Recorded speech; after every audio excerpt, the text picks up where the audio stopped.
지게차 운전 기능사 제2강 작업 전 점검은 지게차의 외관 상태와 누유, 누수 여부를 점검하고 계기판의 각종 경고등과 마스트와 체인 점검, 엔진의 시동 상태 등을 점검해서 적재나 하역, 운반 작업 중의 안전사고를 예방하고 관리할 수 있는 능력을 기르는 시간입니다. 먼저 외관 점검하기입니다. 지게차를 사용할 때는 작업 전, 중, 후에 1일 점검을 하셔야 합니다. 작업 시작하기 전 점검, 작업 중에는 이상한 소리, 냄새, 배기색 등을 통해 상태를 확인하고 작업 후에는 다음 사용을 위해 작업 전과 같이 외관 점검과 누유, 누수 점검을 한 뒤 연료 보충까지 확인하도록 합니다. 타이어의 역할은 지게차의 하중을 지지하고 지게차의 동력과 제동력을 전달하며 노면에서의 충격을 흡수합니다. 마모가 심한 타이어는 빗길 운전 시 수막 현상 발생률이 높아져 사고의 위험이 높습니다. 타이어 홈 속에 돌출된 부분이 마모 한계 표시입니다. 타이어 마모 한계를 초과하여 사용 시 발생하는 현상은 제동력이 저하되어서 브레이크를 밟아도 타이어가 미끄러져 제동거리가 길어집니다. 우천에서 주행 시 도로와 타이어 사이에 물이 배수가 잘 되지 않아서 타이어가 물에 떠 있는 것과 같은 수막 현상이 발생합니다. 도로 주행 시 도로의 작은 이물질에 의해서도 타이어에 상처가 발생하여 사고의 원인이 됩니다. 타이어는 공기압 타이어와 쿠션 타이어가 있습니다. 공기압 타이어는 사용하는 공기압력에 따라 고압 타이어, 저압 타이어, 초저압 타이어로 나눠지고 엔진식 지게차는 공기압 타이어를, 전동식 지게차는 쿠션 타이어를 주로 사용합니다. 쿠션 타이어는 솔리드 타이어라고도 부릅니다. 공기식 타이어 점검을 할 때는 우선 지게차가 안전하게 주기되어 있는지 확인 후 타이어의 쇠로 된 트리저, 림 변형을 확인하시고 타이어 마모와 공기압을 확인합니다. 휠에 볼트와 너트가 풀렸는지 확인하시고 타이어가 땅에 닿아 있는 부분에 이물질이 있는지도 확인합니다. 쿠션 타이어, 솔리드 타이어는 통고무로 만든 타이어입니다. 동일 외경의 공기압 타이어보다 큰 하중에 견딜 수 있습니다. 카운터 밸런스형 전동 지게차에 주로 사용되고 포장이 잘 된 실내에서는 작업 능률이 좋지만 비포장 실외에서는 잘 사용하지 않습니다.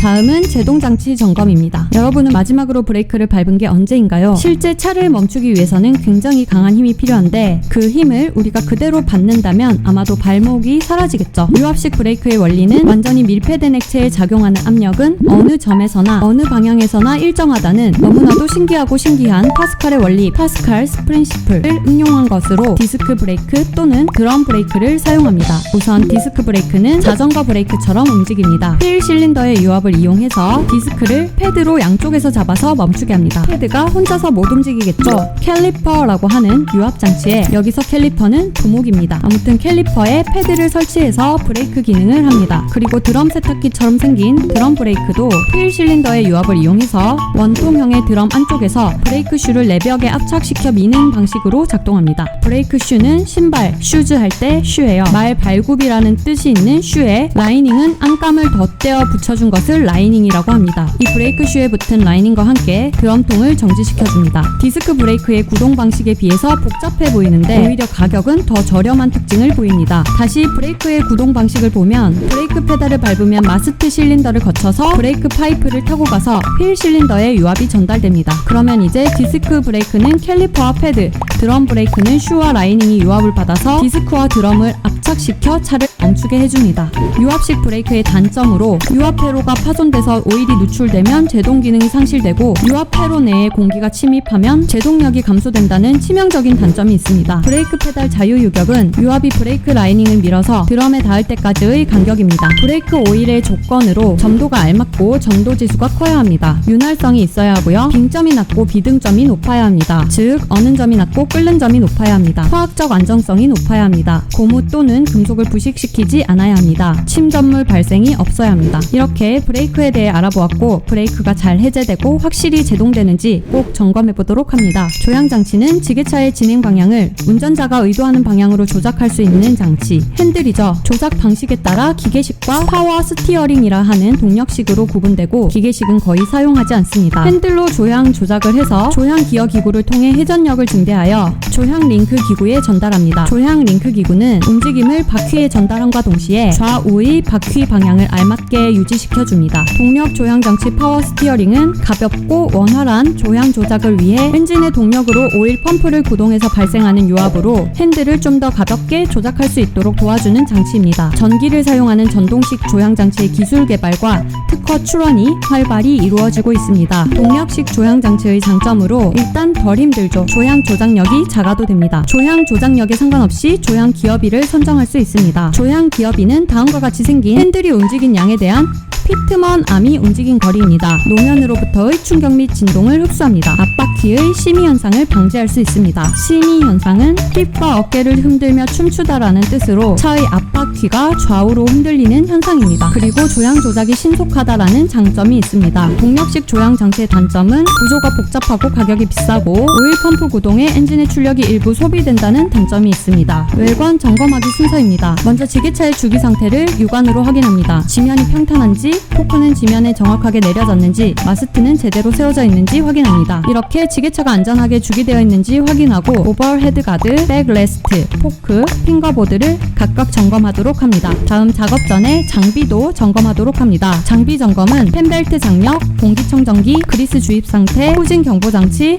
룸미러, 전조등과 호미등 점등 여부 차례로 점검하도록 합니다. 브레이크와 조향 장치를 점검하고 엔진 시동 후 공회전 시 이상한 소음이 발생하는지 점검해 보도록 합니다. 다음 지게차의 주유 일람표를 보고 1일 점검 시 확인 및 보충하도록 합니다. 엔진 오일 팬에는 엔진 오일, 포크 컨버터와 트랜스미션에 유압 오일, 차동 장치에 기어 오일, 유압 오일 탱크에 유압 오일, 연료 탱크에는 디젤, 그리스 급지부에는 구리스, 브레이크 오일에 유압 오일, 냉각수로는 물이 사용됩니다. 다음 항목들을 확인하셔서 1일 점검, 월간 점검, 분기 점검, 반기 점검, 연간 점검을 정기적으로 실시하도록 합니다.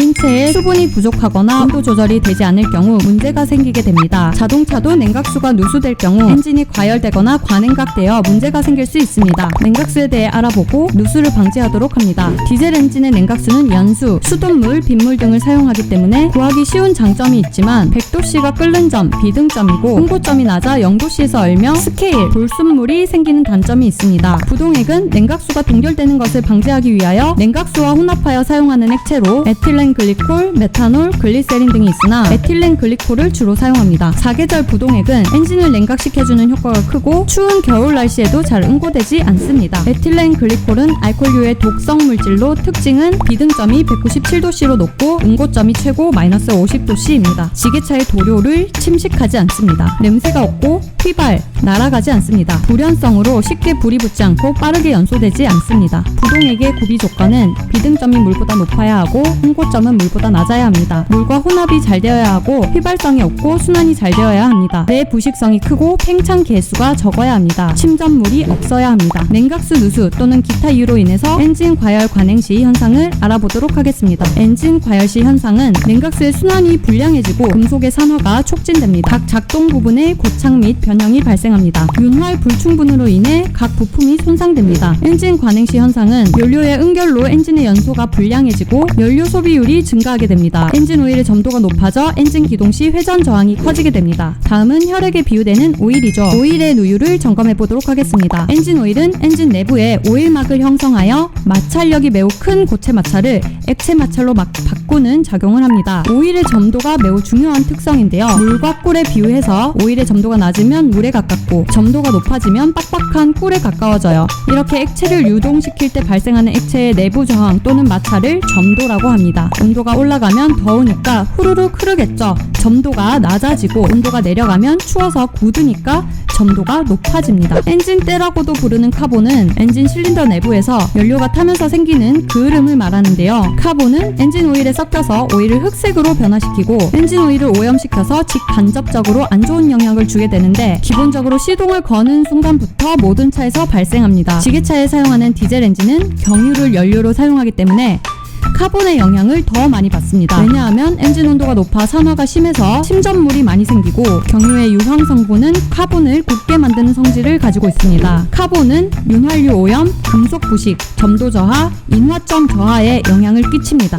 엔진 오일은 엔진 내부에 각 미끄럼 운동이 필요한 부분에 오일막을 형성해서 마찰 운동 부분 및 베어링에 윤활하고 표면 마찰을 줄여 마멸을 감소시키는 작용을 합니다. 이 밖에도 엔진 오일의 효능은 마찰을 줄여주기도 하고 마찰로 인하여 발생한 열을 오일팬이나 오일 냉각기를 거쳐 냉각시키는 작용도 하고 엔진 각 부를 순환한 엔진 오일은 각종 불순물을 흡수하여 오일팬을 거쳐 다시 윤활 부분으로 공급될 때 오일 여과기를 거쳐 정제되어 공급이 돼서 세척 작용도 하게 됩니다. 가스의 온도가 높아져서 자연 발화되는 온도에 다다르면 정상적인 화염 전에 자연 발화해서 심한 진동과 함께 생겨나는 음향을 노크라고 합니다. 이런 노크나 엔진의 움직임 등으로 인해서 순간적으로 큰 충격이 가해지는데 부분적인 압력을 액 전체에 분산시켜주는 응력 분산작용도 합니다. 오일막을 형성하여 외부의 공기나 수분의 침투를 차단하고 금속이 부식되는 것을 방지해줍니다. 이것을 방청작용이라 하고요. 엔진 가동 시 각 부에서 발생하는 충격과 오일 간극에서 발생하는 소음도 흡수합니다. 점도는 엔진 오일에서도 가장 중요한 성질입니다. 오일의 점도는 유동에 대한 저항으로 곧 유동성이라 할 수 있습니다. 유막이 두꺼운 오일은 높은 저항력을 가지고 얇은 오일은 낮은 저항력을 갖습니다. 엔진 오일의 구비 조건으로 점도 지수가 커서 점도 변화가 적어야 하고 인화점 및 자연 발화점이 높아야 합니다. 강한 오일막을 형성해야 하고 응고점은 낮아야 하고 기포 발생 및 카본 생성에 대한 저항력이 커야 합니다. 엔진 오일의 분류는 점도에 따른 분류인 SAE 분류, 엔진의 사용 조건 및 온도에 따른 분류인 API 분류, SAE 신분류가 있습니다. 겨울에는 기온이 낮아서 오일의 유동성이 떨어지기 때문에 낮은 점도의 오일을 사용합니다. 점도가 높은 오일을 사용하게 되면 엔진 시동 시 크랭크 축의 회전 저항이 커져서 시동이 용이하지 않게 됩니다. 따라서 SAE 10W, SAE 20W 등을 사용합니다. 봄, 가을용 엔진 오일로 동절기보다는 점도가 높은 SAE 30W를 사용합니다. 하절기용 엔진 오일로 여름에는 기온이 높기 때문에 오일의 점도가 더 높아야 하므로 SAE 40W를 사용합니다. 우리나라의 동절기에 사용되는 엔진 오일은 SAE 20W이지만 다급 엔진 오일은 사계절 구분 없이 사용할 수 있습니다. 제조사에서 추천하고 있는 디젤 엔진 오일을 사용하는 것이 가장 바람직합니다. 유압 오일은 힘의 전달작용, 윤활작용, 냉각작용 및 세정작용을 합니다. 유압 오일은 온도에 따라 유동성이 변해서 유압 실린더 및 유압 모터의 작동에 많은 영향을 줍니다. 유압 오일의 선택과 관리는 유압 장치의 효율이나 수명에 큰 영향을 주게 됩니다. 유압 오일의 주요 기능은 동력을 전달하고 마찰열을 흡수해주는 역할, 움직이는 기계 요소의 마모 방지, 필요한 요소 사이를 밀봉하는 기능을 합니다. 유압 오일의 구비 조건으로 넓은 온도 범위 내에서 점도 변화가 적고 점도 지수가 높아야 합니다. 산화에 대한 안정성이 있어야 하고 윤활성과 방청성이 있어야 하고 착화점이 높아야 합니다. 점성과 유동성이 있어야 하고 물리적 화학적인 변화가 없고 비압축성이어야 합니다. 그리고 유압 장치에 사용되는 재료에 대하여 반응이나 화학적으로 변하지 않는 불활성이어야 합니다. 유압 오일 선택 시 고려사항으로는 화학적으로 안정성이 높은 것, 휘발성이 적은 것, 독성이 없어야 하고 열 전도율이 좋은 것을 선택하도록 합니다. 다음은 누유와 누수를 점검하는 방법으로 확인 후 점검할 수 있도록 합니다. 엔진 오일의 누유 점검은 주기된 지게차의 지면을 확인해서 엔진 오일의 누유 흔적을 확인해 봅니다. 엔진 오일 유량 점검 방법은 엔진 오일 유면 표시기를 빼서 유면 표시기에 묻은 오일을 깨끗이 닦고 엔진 오일 유면 표시기를 다시 끼웠다 빼서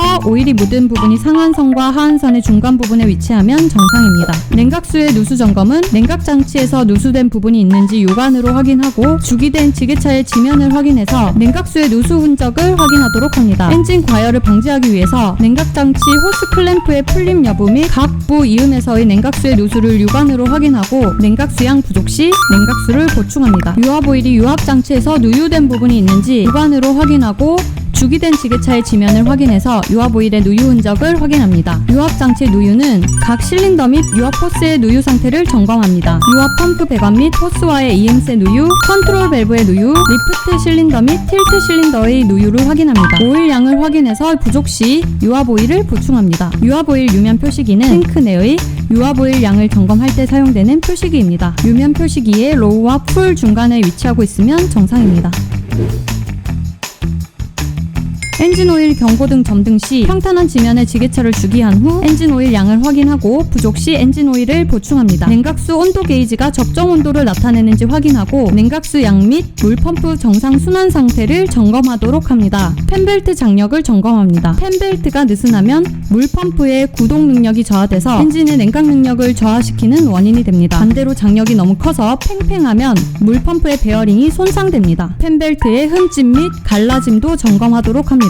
연료 게이지 경고등 점등 시 지정된 장소에서 양질의 연료를 주유하도록 합니다. 주유소에서의 주유가 여의치 않을 경우에는 주유하는 용기의 바닥에 물 또는 이물질이 고여있는지 확인 후 주유하도록 합니다. 연료 주입 시에는 반드시 엔진을 정지하도록 합니다. 충전 경고등 점등 시 축전지 단자의 조임 상태를 확인하고 충전 상태를 점검하도록 합니다. 추가적으로 방향 지시등 및 전조등 확인, 아월 미터 점검을 통해 지게차 가동 시간을 확인하는 등 계기판이 나타내는 내용을 파악할 수 있도록 합니다. 합니다. 여기까지 작업 전 점검에 대해서 알아보았습니다. 끝!